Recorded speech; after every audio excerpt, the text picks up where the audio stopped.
A ver, imagínate por un momento un choque frontal, pero frontal de verdad, entre dos realidades que no pegan ni con cola.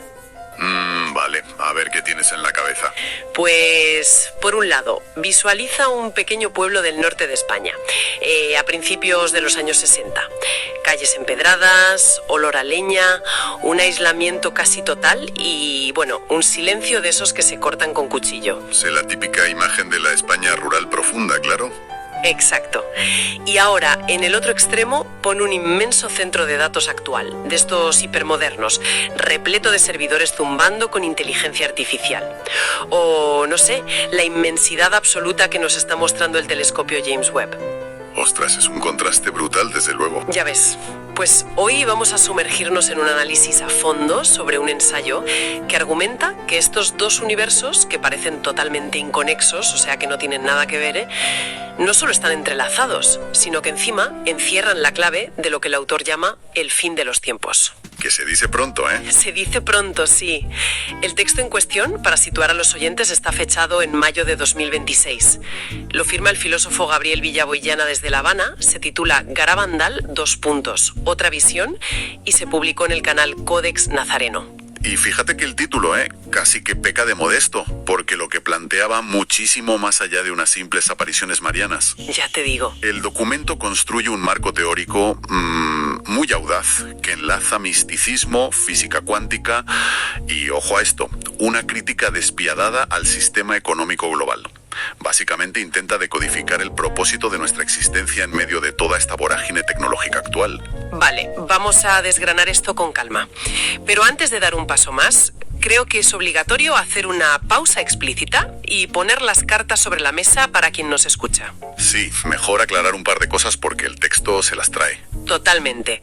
Este ensayo, digamos que dispara con munición pesada. Contiene opiniones extremadamente contundentes y críticas muy directas hacia la Iglesia Católica, hacia las religiones tradicionales e incluso señala con nombre y apellido a líderes políticos y magnates empresariales de hoy en día. Sí, no se muerde la lengua en ningún momento. Era objetiva y neutral las ideas que el autor plantea en su ensayo, sin más. Es una aclaración imprescindible, la verdad, porque para desentrañar la lógica de este texto, es necesario adoptar temporalmente la lente del autor. Y bueno, el primer cristal de esa lente es una redefinición radical de la figura de Jesús y por extensión de toda la espiritualidad humana. Claro, es que le da la vuelta a todo. Le da la vuelta por completo. El ensayo despoja a Jesús de todo el aparato institucional. O sea, no lo concibe como el arquitecto de una religión llena de dogmas, muros o grandes catedrales. En su lugar utiliza el término literal de enviado de otros mundos. Enviado de otros mundos. Es que solo con esa frase ya cambia por completo el terreno de juego. Porque, a ver, si eliminas la institución y las normas de siempre, ¿qué queda exactamente del mensaje original? Pues esa es la gran pregunta. Y según la lectura que hace el ensayo, lo que queda es el autoconocimiento puro y duro. Esa idea central tan antigua de que el reino de Dios está dentro de vosotros. Exactamente. Y aquí el autor entronca de lleno con lo que filosóficamente llamamos gnosticismo. Ajá. A grandes rasgos, la visión gnóstica sostiene que la salvación o la elevación espiritual, como queramos llamarlo, no se consigue a través de la obediencia a una fe externa o siguiendo un catecismo a rajatabla. Sino mirando hacia adentro, ¿no? Eso es, se consigue mediante la gnosis, que es el conocimiento interno y profundo de uno mismo. El texto afirma que este enviado trajo un mensaje de liberación basado estrictamente en el amor y en la ayuda desinteresada, sin juzgar a absolutamente nadie. Es que el ensayo hace mucho hincapié en esa falta de juicio, ¿verdad? Muchísimo. Subraya que no vino a condenar ni a los divorciados, ni a los homosexuales, ni a quienes no encajan en moldes morales rígidos, sino simplemente a revelar que cada ser humano es una conciencia creadora. Oye, para visualizar esto de la conciencia creadora, mientras leía, estaba yo pensando en cómo funciona la tecnología moderna hoy en día. A ver, cuenta. Pues mira, solemos usar siempre la metáfora del holograma, ¿no? Que cada parte contiene el todo. Pero creo que hoy en día se entiende mucho mejor si pensamos en la arquitectura blockchain o en el edge computing. Ah, vale. Por el tema de la descentralización. Exacto. En un sistema tradicional, digamos, informático, tú tienes un servidor central que dicta las reglas a unos terminales pasivos. Y Y esa sería, en esta analogía, la visión clásica de una deidad sentada en un trono y sus fieles obedeciendo ciegamente. Claro, el modelo piramidal de toda la vida. Eso es. Sin embargo, en una red descentralizada como el blockchain, cada nodo, cada ordenador conectado contiene el código completo. Tiene el libro de contabilidad entero del universo, por así decirlo. Y el ensayo sugiere exactamente eso, que cada conciencia humana es un fractal del Padre. O sea, no somos terminales tontos o pasivos. Somos nodos que contienen la chispa creadora completa. Fíjate que esa analogía tecnológica encaja a la perfección con la visión del autor. Le viene como anillo al dedo. ¿Verdad que sí? Pero claro, toda historia de luz necesita un antagonista, un villano. Y lo fascinante de esto es cómo el texto reformula la idea del mal, con mayúscula. Porque no habla del típico demonio del infierno, entiendo. Para nada. No habla de un ser mitológico con cuernos y un tridente, ni tampoco de un concepto moral abstracto. Describe el mal como una fuerza entrópica, es decir, una fuerza que genera desorden, que es creadora a su manera, pero puramente parasitaria. Parasitaria, o sea que chupa la energía de otros. Literalmente. Según el texto, su principal mecanismo de supervivencia es alimentarse del sufrimiento humano, del miedo y sobre todo de la división. Vale, un momento, vamos a frenar un poco aquí. Dime. Porque si el autor critica tan duramente los dogmas tradicionales basados en el miedo y el castigo de toda la vida, ¿no resulta un poco contradictorio meter de repente a una fuerza maligna literal que se dedica a chupar energía? Entiendo por dónde vas. Es que suena un poco a cambiarle el traje rojo al diablo por uno de ciencia ficción, de película de Matrix. ¿Cómo sostiene el autor esta paradoja, sin caer en lo que él mismo está criticando? Pues mira, es una objeción muy válida. Y la forma en que el texto sortea esa contradicción es sacando al mal del terreno puramente moral o religioso y llevándolo casi al terreno de la física de sistemas o de la informática. A ver, explícame eso un poco mejor. El autor no ve a esta fuerza como un juez enfadado que castiga los pecados.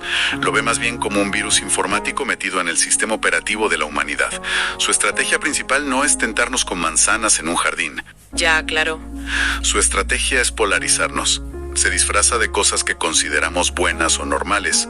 Se disfraza de tradición, de patriotismo extremo o de dogmas religiosos muy estrictos. Y todo esto con un único fin. ¿Qué es fragmentar la red, supongo? Exacto. Fragmentar a esos nodos de la red que tú mencionabas antes. Al hacer que los fractales, las personas, se vean como enemigos en lugar de verse como partes iguales de un todo, genera ese sufrimiento del que se alimenta. ¡Ostras, qué retorcido! Sí, bloqueando nuestra evolución colectiva. E incluso el ensayo menciona que esta infiltración parasitaria ocurrió desde el mismísimo principio de los tiempos, señalando a la figura histórica de Judas, por ejemplo, como un caso claro de esta interferencia del sistema. Madre mía. Y es curioso porque esa interferencia parasitaria tiene una manifestación física, muy concreta en el mundo real, según el ensayo, y es la economía. Totalmente. La economía es el campo de batalla principal. A mí me llamó muchísimo la atención un término que usa, que es economías antropófagas. Es decir, literalmente, sistemas financieras que devoran al ser humano. Sí, el autor articula ahí una denuncia demoledora de lo que es la hipermercantilización moderna. Sí. Señala que hemos construido un ecosistema global donde el dinero ha usurpado por completo el lugar de la conciencia. Y dice algo muy fuerte, dice que el dinero se ha convertido en la verdadera marca de la bestia. ¡Qué fuerte! En este sistema la vida humana pierde su valor inherente, su valor sagrado, digamos, y se convierte en una simple métrica, en un número en una hoja de Excel. Y pone ejemplos bastante claros de esto, ¿no? Sí, solo hay que pensar en cómo funciona el mundo bursátil hoy en día. O sea, imagínate que una multinacional anuncia despidos masivos. Que te echan a miles de personas a la calle. Exacto, destrozando miles de familias. Pues, ¿qué pasa automáticamente en Wall Street? Que las acciones suben como la espuma. Así es. Suben porque la empresa ha reducido costes y va a ser más rentable. Pues ese mecanismo concreto, donde un activo financiero se nutre literalmente de la miseria y la angustia humana, es lo que el texto identifica como la gran obra cumbre de esa fuerza parasitaria. Es que visto así da escalofríos, la verdad. Pero claro, si este sistema devorador es tan omnipresente, tan gigantesco y parece haber colonizado absolutamente cada aspecto de nuestra sociedad, ¿dónde narices plantea el autor la salida? Buena pregunta. Porque aquí es donde la lectura del ensayo me descoloca descolocó por completo, te lo juro. Uno esperaría que ante todo esto la respuesta fuera, no sé, un retorno a la naturaleza, irse a vivir al campo o un ascetismo extremo de no usar dinero. Claro, lo típico de apagar el móvil y huir a la montaña. Exactamente. Sin embargo, el autor argumenta que la chispa de este gran despertar está incrustada precisamente en la ciencia cuántica y la tecnología moderna. O sea, me quedé loca. Es muy contraintuitivo, pero tiene su lógica dentro del marco que plantea. Él acude primero a una raíz profética, fíjate.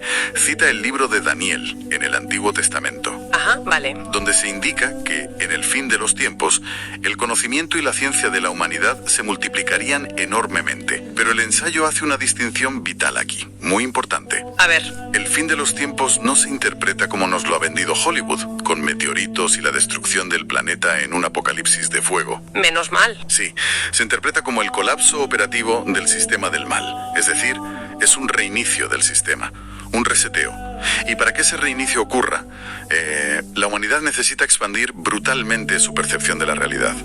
Y ahí es donde entran las herramientas tecnológicas de las que habla. Eso es. Porque el texto menciona avances astronómicos brutales, como el telescopio James Webb, o hitos biológicos como el descifrado del mapa del genoma humano. Y además los adentra en el terreno tan complejo de la física cuántica. Pero, a ver si me lo aclaras, ¿cómo conecta exactamente todo esto de los telescopios y los genes con una revolución espiritual? Pues mira, la conexión radica en cómo estos avances científicos destruyen por completo nuestra visión egocéntrica, ¿sabes? Esa idea de que estamos separados del universo. Vale. Efecto observador demuestra que la materia a nivel subatómico no está fija en un estado hasta que una conciencia interactúa con ella y la mide. Claro, el famoso experimento de la doble rendija y todo eso. Exacto. Pues eso respalda científicamente la idea del autor de que somos literalmente conciencias creadoras.